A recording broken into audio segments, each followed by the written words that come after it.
correctement, bien entendu, dans le respect des dispositions légales en vigueur. Allons tout de suite pour le contexte et la justification.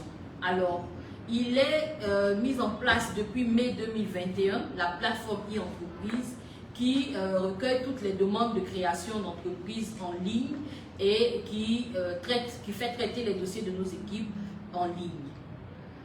Cette plateforme vient pour répondre à l'ordonnance 2015-182 du 24 mars 2015 qui évoque la notion d'immatriculation économique en Côte d'Ivoire. Entendez par immatriculation économique l'immatriculation juridique, l'immatriculation fiscale, l'immatriculation sociale et la délivrance de l'IDU. De sorte que désormais, ne peut être constituée comme entreprise créée en Côte d'Ivoire, ou du moins considérée comme entreprise créée en Côte d'Ivoire, qu'une entreprise qui est connue du fichier du greffe du tribunal du compétent de la circonscription où se trouve le siège social de l'entreprise, une entreprise immatriculée à la DGI, donc qui a un compte contribuable, une entreprise immatriculée à la CNPS et une entreprise qui détient un identifiant unique.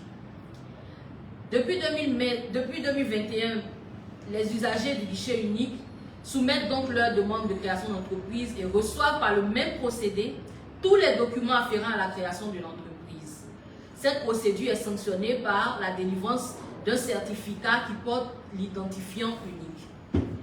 Donc le certificat d'identifiant unique est désormais le document supplétif qui vient pour sanctionner la création et il est accompagné du registre de commerce et de documents annexes qui précisent les obligations fiscales et sociales de l'entreprise créée.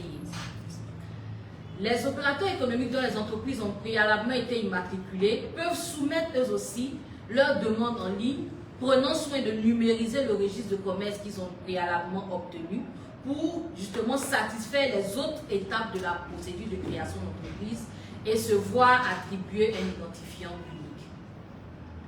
Toute création d'entreprise désormais se fait en ligne via le portail e-entreprise qui est logé sur le 225 Invest.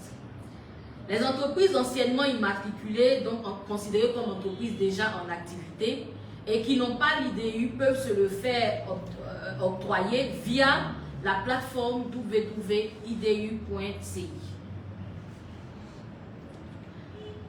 Allons tout de suite pour les procédures post-création. Nous commençons par le rattachement au niveau de la DGI. Après la création de votre entreprise, vous êtes invité à prendre la tâche des services de la DGI dans un délai de 10 jours. Il faut dire que les dispositions légales obligent à la déclaration de l'activité avant tout démarrage d'activité. Donc, selon le siège social de votre entreprise, un centre des impôts vous est indiqué sur l'attestation portant l'IDU, le certificat portant l'IDU, et donc vous êtes invité à prendre la tâche de ce centre des impôts.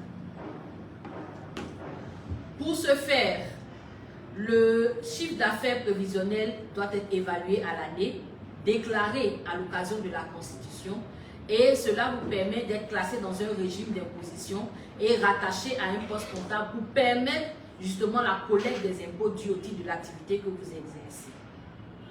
Nous allons rappeler la notion de chiffre d'affaires car c'est un élément clé, un élément important dans le cadre de la fiscalisation de votre entreprise. Donc, selon les dispositions de l'article 270 du Code général des impôts, notez que le chiffre d'affaires s'entend de l'ensemble des recettes et produits acquis dans le cadre de l'exercice de l'activité, y compris toutes les sommes provenant des activités annexes et accessoires ou de la gestion de l'actif commercial, quelle que soit leur situation fiscale au regard des taxes sur le chiffre d'affaires. Au moment de la constitution de l'entreprise, il vous est demandé de déclarer l'activité, de déclarer un chiffre d'affaires prévisionnel. Il faut noter que ce chiffre d'affaires tiendra compte d'un business plan que vous avez pris le soin préalablement d'établir. Un bon chiffre d'affaires, sinon un chiffre d'affaires en relation étroite avec le développement de votre activité, vous assure d'une imposition proportionnelle au volume de vos activités. Ainsi, un chiffre d'affaires, quand il est bien évalué, vous évite d'être en situation de surimposition et surtout en situation de sous-imposition. Comme je le disais tantôt, le régime d'imposition de l'entreprise ainsi que le service d'assiette des impôts divers de rattachement et la date de début d'activité sont précisés sur le certificat d'immatriculation à l'IDU. Les obligations fiscales, quant à elles, sont signifiées aux contribuables par les annexes à l'IDU. Tous ces documents vous sont transmis en ligne dans votre espace privé sur le e-entreprise ou par mail, selon le mail que vous avez servi au moment de la déclaration de l'activité en ligne. Les contribuables sont invités à prendre la carte du centre des impôts pour le rattachement. Cette opération consiste en plusieurs étapes qui nous plaît ce matin de détailler avec vous pour vous donner beaucoup plus d'informations et vous outiller de sorte que cette procédure-là se fasse de la façon la plus simple. L'étape 1 donc du rattachement commence par les services du cadastre. Notez que dans chacune des directions régionales des impôts, vous avez un service du cadastre qui, à l'occasion de cette procédure, va vous délivrer une attestation de localisation de l'entreprise.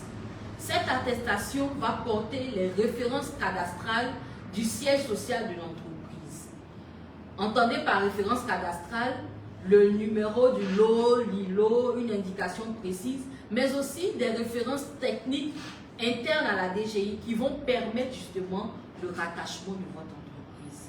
Vous vous rendrez donc au service du cadastre de la direction régionale dont relève votre entreprise, muni du contrat de bail que vous avez préalablement enregistré à l'occasion de votre demande de création d'entreprise en ligne, le plan de localisation que vous avez fourni et le certificat portant l'IDU de l'entreprise.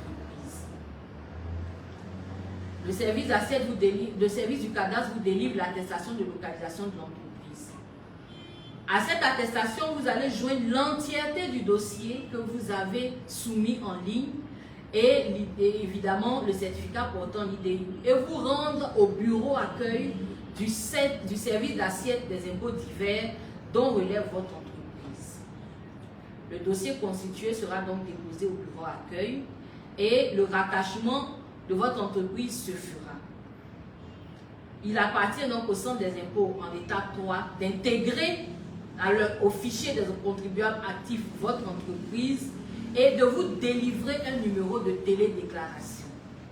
Vous n'êtes pas sans savoir que désormais les impôts se déclarent en ligne en Côte d'Ivoire, de sorte que le numéro de télédéclaration qui vous sera communiqué sera celui-là même qui va vous permettre de faire la suite des formalités fiscales liées au déploiement de votre activité. Je vais maintenant passer la parole à M. Kwa pour vous entretenir justement sur les procédures post-création qui relèvent de la Caisse nationale de prévoyance sociale. M. Kwa, vous avez la parole. Oui, merci.